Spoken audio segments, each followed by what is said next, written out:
Thanks very much, Tim, and thanks everyone for being here.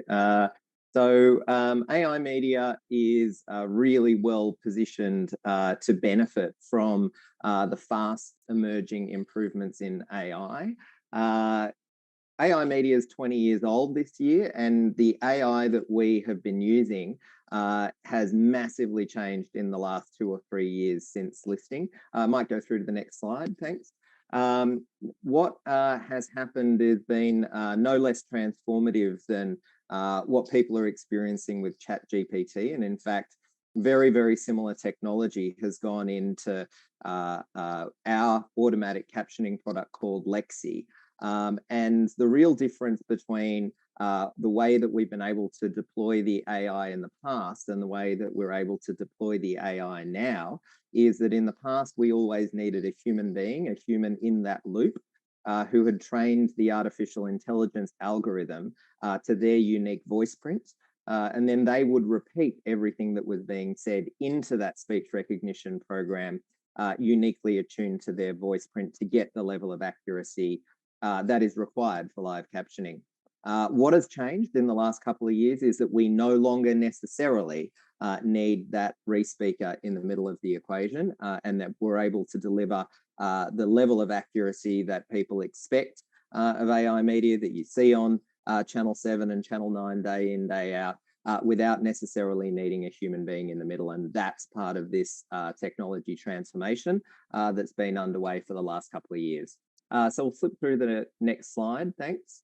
So the key elements of AI media's solution really are about a lot more than the core speech to text technology. It involves a layer of network infrastructure, our encoding technology, our AI powered captioning, both live and recorded, and then a delivery system to deliver those captions back either to a TV screen or to a device. Next slide, thanks. And how this all works is really looking at the workflow. So we take a live video input, and that video input can come from a television station, it can come from an over-the-top broadcaster, it can come from a courtroom, it can come from a web stream. It doesn't really matter. Anytime there's live video and live audio. And then the core piece of first piece of IP that we really generate additional value from is our encoding technology. Now, this is technology that comes from a subsidiary that we acquired in 2021 called EEG. And they have a production line that's over 40 years old. And we've been producing the closed captioning encoding technology for the entire US broadcast industry for that entire period. Why is the encoding technology so important in speech to text? Because getting the audio into the speech recognition engine is a massive determinant on how accurate those captions are. So, for example, we will mic up a commentary booth so that we have isolated audio coming from each individual commentator and none of the background noise from the mixed audio with crowd noise and so on. Very, very important. Those three encoding products, the physical encoders, Alta is a virtual encoder, and Falcon is a cloud-based encoder, so fully future-proofed. And then what we're able to do with those devices is connect them across this ICAP network to what is our ICAP cloud. And on our ICAP cloud sits the latest and greatest automatic speech recognition engines, plural, and we can deploy dozens of those engines in different customer situations in order to deliver the best possible quality for that particular piece of content. So we will use different engines for different accents, for different languages, and even for different settings like horse racing versus the news. And then finally, what we do is we add our own AI-powered captioning, and the key to that is actually our really tight integration with our customers' data and IT systems. So we know what the context is for what our customers are going to caption, because effectively we have the metadata or the rundown in advance, connected very securely through their firewalls, so that there's no danger of any of that leaking. Next slide, thanks. Actually, might skip to the next one, which is just the H1 highlights. So our revenue has been flat for several halves, and that's really due to this technology transformation that we're undergoing. So when we reprice our services by taking a human being out of the loop, we're often delivering that at about a quarter or a half of the cost that our customers had previously expected. So while our revenue has been flat, we're selling a lot more of our technology SaaS solutions, which is Lexi. So they're up 105% year on year. Revenue from that is up 120%, indicating significant pricing power on that. And in terms of the turnaround in gross profit, we've had an increase of 13% of gross profit over that period, a gross margin up to 60%, which is up from 53% last year, a very healthy cash balance and positive cash flow. So I might go to the next slide, thanks. Some key sales wins, really into four categories. Existing ICAP customers who are now transitioning from that human service, often with competitors, to our Lexi product. BN Sports, CBS Sports, Snapchat, obviously big logos. Premium services customers. So we re-signed Foxtel, Al Jazeera, new contract with SBS and with Google. And then new ICAP customers that we've actually added on to this network includes Channel 7, which is this very, very significant renewal last year, as well as Major League Soccer. And three really exciting new customers in terms of the City of San Francisco, City of Austin, and City of Baltimore, which are new verticals for us to actually be delivering this service into. And we've also added some really key partnerships with streaming providers and with legacy captioning companies, as well as really top-end broadcast infrastructure vendors like Grass Valley. Next slide. The ICAP Growth is effectively the growth in the network that we're seeing, which is growing strongly in terms of a 15% year-on-year growth, considering it's a 15-year-old network. That's pretty good. Most of that growth is now coming outside of the US, which is great. But really importantly is that top graph, which shows the percentage of the total ICAP traffic that's now being delivered with that automatic Lexi captioning. When we acquired EEG, which is where that flag is, in May of 2021, that number was 16%. It more than doubled in 18 months to be 35% at the end of December. It actually was 39% at the end of February. So that trend is continuing. Next slide. What this represents is obviously the growth in the percentage of our revenue, which is delivered with our technology sales. And our technology sales include our devices and our SaaS and support. Taken together, the gross margin on those product lines is greater than 80%, whereas our services margin is around 40%.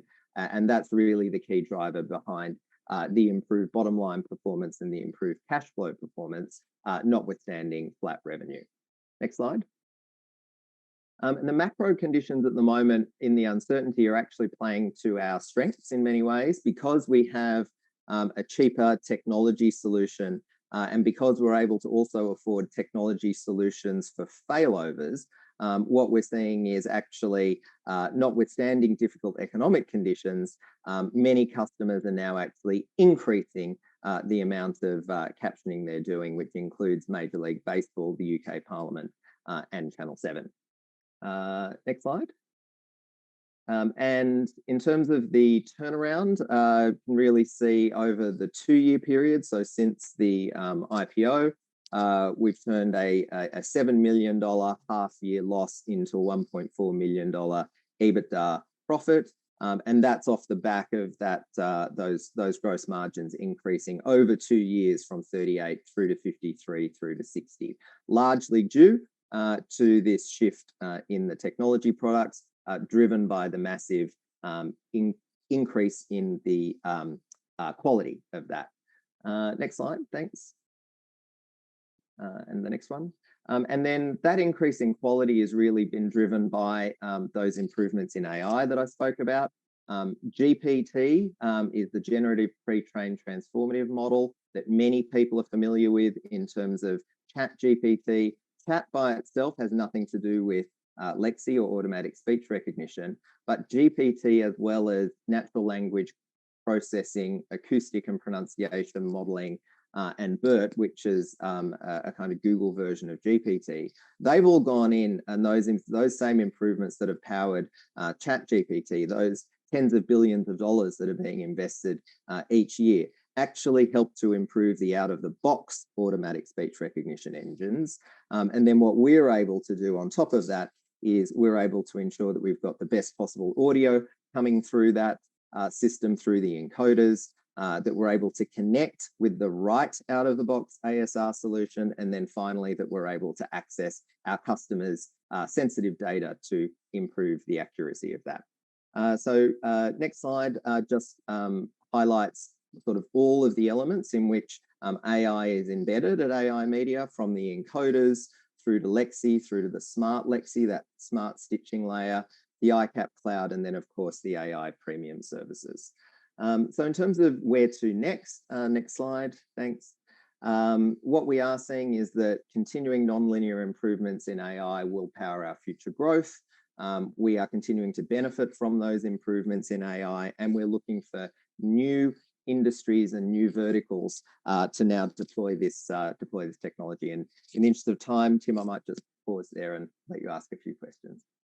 Thank you, Tony. Bang on time. I mean, it's literally probably been 6 months since we last saw you, and we're now using ChatGPT in our office.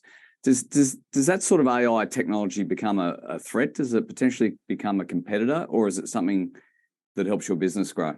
You know, ChatGPT is really interesting, Tim, because a lot of people have had experiences in the past with chatbots that have been terrible, right? Like whether you've come to renew your insurance and it doesn't even get the right product and all that kind of stuff. And then all of a sudden there's this product that appears like a magical breakthrough. Well, that same underlying technology has actually been powering the improvements in automatic speech recognition that we've been very focused on for the last, well, actually 5 years since we launched live captioning on the Facebook platform in 2017. We've been heavily engaged in that. So effectively what this is a rising tide that's kind of floating all boats. And then AI Media gets the benefit from these improvements because it allows us to really bridge that gap between what we needed a re-speaker to do in the past and what we're now actually able to do with the out-of-the-box ASR improving, plus the smart encoding technology, and plus the smart stitching layer in terms of the context that's provided from the customer's data systems that they expose to us in a secure way, obviously. And I mean, you're in a very strong position from a cash balance as a starting point, which must feel very comforting in this sort of market. What will you do with that cash? Is that to make acquisitions? Is that to reinvest in your technology? Look, a lot of the heavy R&D is in the rearview mirror, which is great. And whether it's on the sort of EEG side that we acquired a couple of years ago, or it's on the AI Media side, sort of well over $80 million of R&D has been tipped into these product suites over the last 15 years. And so we're actually in a really strong position at the moment in terms of product and investment. There's probably about $2 million a year in terms of what I describe as the kind of maintenance, and then we're spending about $7 million in total on our technology team that are mainly then building improved product enhancements, right? Getting the out-of-the-box ASR to work better in more situations, improving the smart stitching layers with our customers, and then of course continuing to improve the security because you know we have 8 million minutes a month now going across the ICAP network with incredibly sensitive data, and so making sure that we're constantly upgrading that security posture is also really important. And you outlined 120% increase in your revenue for your Lexi product. Is the future aimed at switching some of those ICAP customers to transition to Lexi? Is that how you grow revenue? Well, part of it's yes, but it's also about growing ICAP itself. And so, ICAP, when we acquired EEG, was literally only in the US broadcast market. Now it's in the broadcast market in Australia, the UK, and the Middle East, and Singapore with beIN Sports. And now what we want to do is we actually want to take it to expand it into many more situations other than just television broadcast, like parliaments, like courtrooms, things like that. And just from a revenue perspective, 30 million revenue, 60% gross revenue, 13% up gross profit.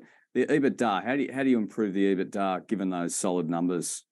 Oh, it's just, look, we're on a journey. So the EBITDA will continue to improve even if revenue doesn't grow in a top line. But we are very much focused on ensuring that we do grow that top line as well. And in fact, we are growing the technology component, as you noted, of the business very strongly, with that technology revenue up 120% year on year. And that's where the future is. So, there's further juice in the lemon in terms of, we're still at 39% of that US broadcast traffic at Lexi. It was 16% 18 months ago. So there's growth to come from that.